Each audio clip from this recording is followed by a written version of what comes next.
Hi guys, welcome back to my channel, Bilas You channel, and I hope you're doing great wherever you are.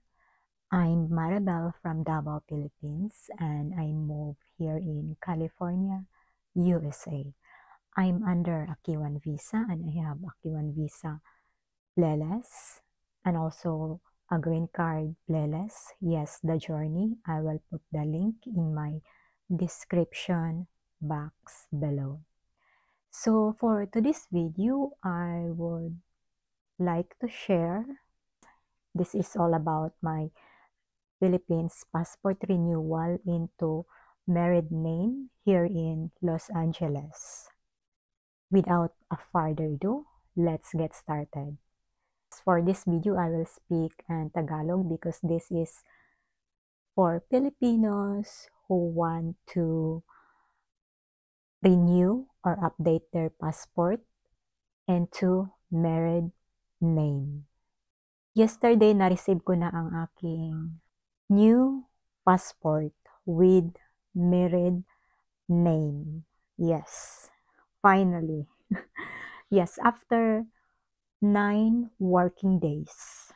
Dahil na-schedule ako ng aking appointment sa Philippine Consulate General sa Los Angeles last January 18. So, finally, yesterday, January 31, pinadala nila sa akin. Ang expiration nito, 10 years. So, ma-expired 2034. Finally. I got it. So, renew ako ng aking passport into married name. Actually, hindi pa talaga expired ang aking passport. Expired year 2028.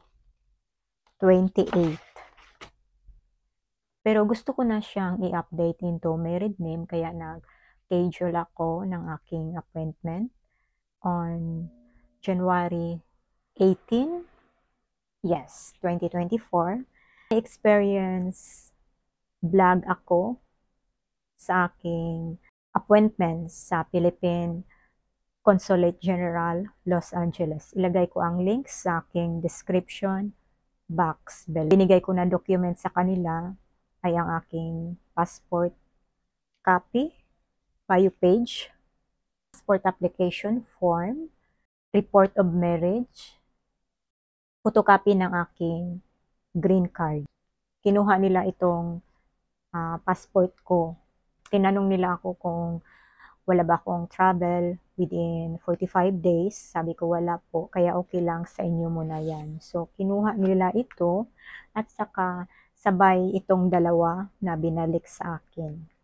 Pero itong single name ko na passport, nilagyan nila dito ng cancel sa front page. Hindi na nila binutasan. Cancel. Yan. Isa din itong envelope na ito na binigay ko sa kanila. Sabay nilang pinadala sa akin kahapon. If you have any question, you can comment in my comment box below. And thank you so much for watching. That's all for this video and see you in my next video. Bye for now. Take care and God bless us all. Bye-bye.